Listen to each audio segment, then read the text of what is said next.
Some stories are so strange they feel like fiction. History is full of these moments, uncanny coincidences that defy explanation and make us question the very nature of chance. Today, we're exploring 20 historical events that seem too impossible to be true. Let's begin with a story of a book that seemed to predict the future. In 1898, author Morgan Robertson published a novella titled Futility, or The Wreck of the Titan. It told the story of a massive, technologically advanced passenger liner deemed unsinkable that strikes an iceberg in the North Atlantic on a cold April night, resulting in a catastrophic loss of life due to an insufficient number of lifeboats. The ship's name, the Titan. 14 years later, in a chilling echo of Robertson's tale, the RMS Titanic met a nearly identical fate. The similarities, the name, the cause of the sinking, the time of year, and the tragic shortage of lifeboats are so precise, it's hard to believe it's just a coincidence. The threads of fate seem to intertwine in the lives of two of America's most famous presidents, Abraham Lincoln and John F. Kennedy. The parallels are almost unnerving. Both were assassinated on a Friday, while seated next to their wives. Both were succeeded by vice presidents named Johnson, Andrew Johnson and Lyndon B. Johnson, who were both Southern Democrats. Lincoln was elected to Congress in 1846, Kennedy in 1946. Lincoln was elected president in 1860, Kennedy in 1960. Their assassins, John Wilkes Booth and Lee Harvey Oswald, were both known by their three names and were both killed before they could be brought to trial. And perhaps the strangest detail, Lincoln was shot in the Ford's Theater, while Kennedy was shot in a Lincoln car made by Ford. The connection between the Lincoln family and the Booth family doesn't end there. In a twist of irony, years before John Wilkes Booth would tragically end President Lincoln's life, his brother Edwin Booth, a celebrated actor, actually saved the life of Lincoln's son, Robert Todd Lincoln. Robert had fallen from a crowded train platform in New Jersey and was about to be crushed by the moving train when Edwin Booth grabbed him by the collar and pulled him to safety. It was a heroic act that would later be overshadowed by his brother's infamous deed, creating a bizarre and tragic link between the two families. History sometimes rehearses its tragedies. In 1914, just before the outbreak of World War I, a fictional story in a magazine described a large passenger liner being sunk by a torpedo. Around the same time, a poem was published depicting a similar scene. These were unsettling premonitions of what was to come. In May 1915, the British ocean liner RMS Lusitania was torpedoed by a German U-boat off the coast of Ireland. Over 1,000 people perished. The real event mirrored the fictional accounts with an eerie accuracy, almost as if art had offered a dark warning that went unheeded. The Great War itself is bookended by a strange geographical coincidence. The Western Front, a line of trenches stretching for hundreds of miles, saw some of the most brutal fighting in human history. The very first major engagement involving the British Expeditionary Force took place near the Belgian town of Mons in August 1914.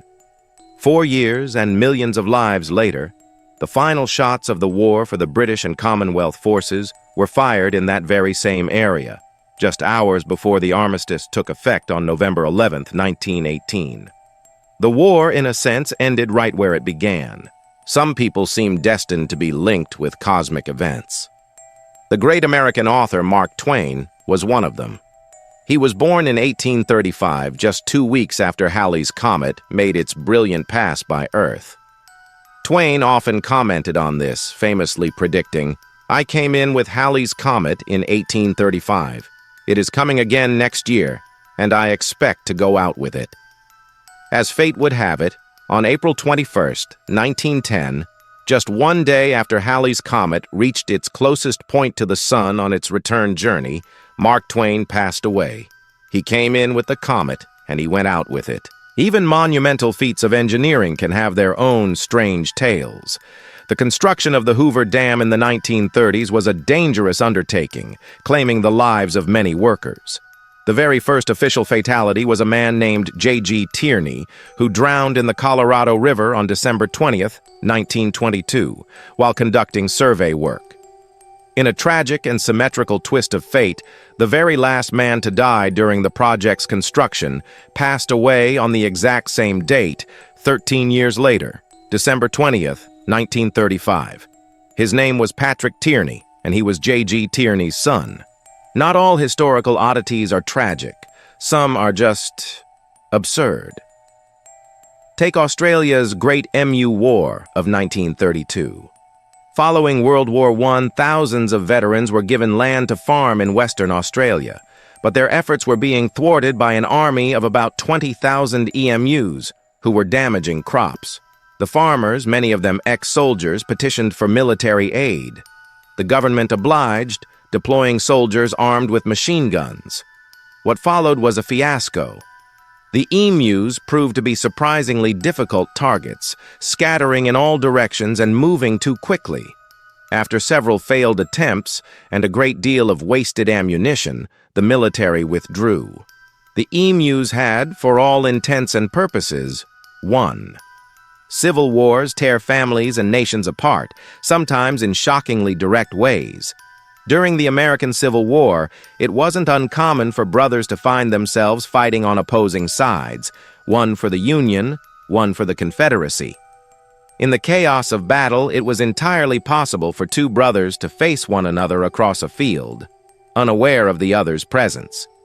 There are documented instances of this happening, a heartbreaking illustration of the deep divisions that the war created, where family ties were severed by allegiance to a cause. Let's return to the Titanic. On that fateful night, another ship was nearby, close enough to have potentially rescued every single person. The SS Californian was stopped for the night, surrounded by the same ice field that doomed the Titanic. Its radio operator had gone to bed just minutes before the Titanic's distress calls began. The Californian's crew saw the distress rockets fired by the sinking ship, but they misinterpreted them as company signals. By the time they understood the gravity of the situation, it was too late. This haunting near miss, a rescue that was so close yet so far, adds another layer of tragedy to the story. Sometimes life imitates art in the most macabre way. There's a story of a theater where a play depicting a dramatic, violent onstage event was being performed. Later, in that very same theater, a real-life incident occurred that eerily mirrored the fictional scene from the play. The line between performance and reality blurred, leaving a chilling legacy in the building's history, a place where a staged drama became a grim prophecy. The passage of time can play tricks on our perception of history. Consider John Tyler, the 10th U.S. president. He was born in the year 1790. Now, here's the mind-bending part. Two of his grandsons were still alive well into the 21st century. How is this possible? President Tyler had a son, Lyon Gardner Tyler, when he was 63. Then Lyon himself had children late in life, including Lyon Jr. in 1924 and Harrison in 1928 when he was in his 70s. This incredible generational stretch means that the grandsons of a man born when George Washington was president lived to see the age of the internet and smartphones. Messages can travel in mysterious ways. A classic tale involves a letter sealed in a bottle and tossed into the sea. Decades pass, and the letter is presumed lost forever. Then, one day, the bottle washes ashore on a distant beach, found by a stranger.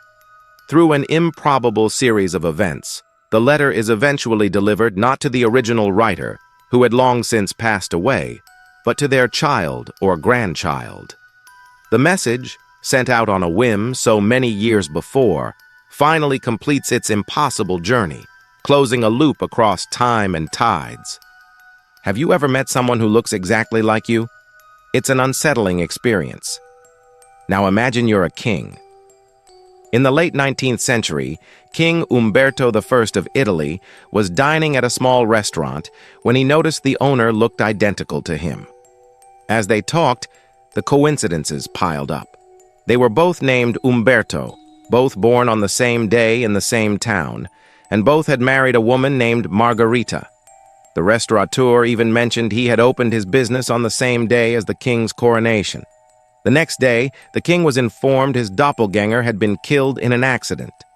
Just hours later, King Umberto I was assassinated. The story of the Jim twins is a powerful testament to the debate of nature versus nurture. Identical twins, separated at 4 weeks old and adopted by different families, were reunited at age 39. They discovered their lives had been eerily similar. Both families had, without consulting each other, named their son James. Both Jims had married a woman named Linda, divorced her, and then married a woman named Betty. One named his son James Allen, the other James Allen. Both had a dog named Toy. They drove the same model of car, smoked the same brand of cigarettes, and had the same hobbies. It's a stunning example of how deep our genetic programming might run. American political history has its own quirks. Grover Cleveland holds a unique distinction. He was the 22nd President of the United States, serving from 1885 to 1889. After losing his re-election bid, he ran again 4 years later and won, becoming the 24th President. He is the only president to serve 2 non-consecutive terms. This creates a statistical anomaly where the U.S. has had 46 presidencies, but only 45 people have been president. It's a historical footnote that reads like a strange coincidence. A man who was his own predecessor and successor, with another man in between. Now we have the second example of this rare occurrence with the re-election of Donald Trump.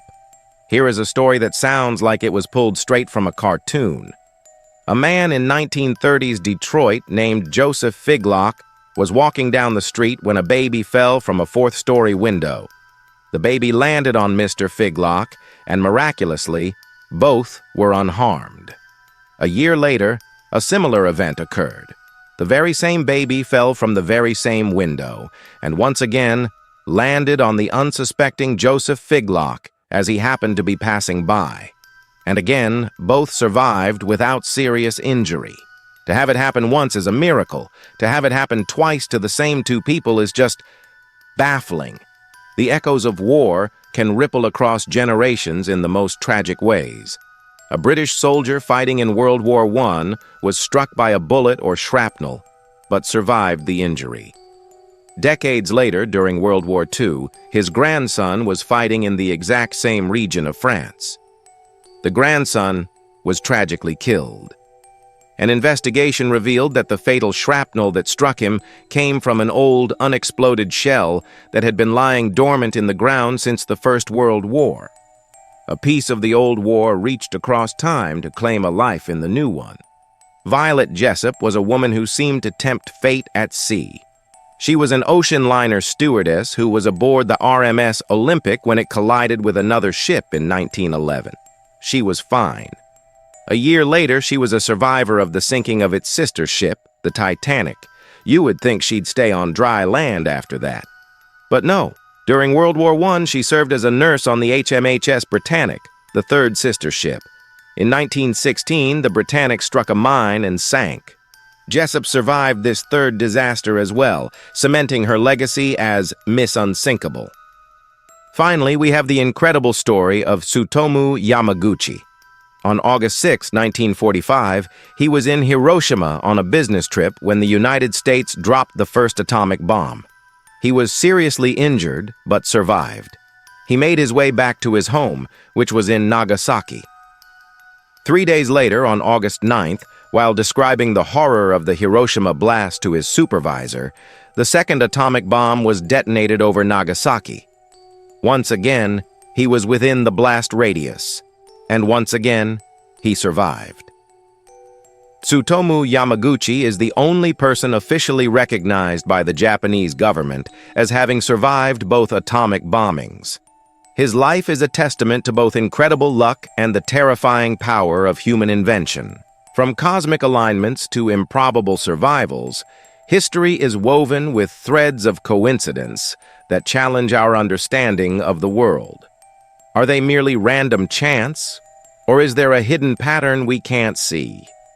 We may never know. Thank you for joining us on this journey through the impossible.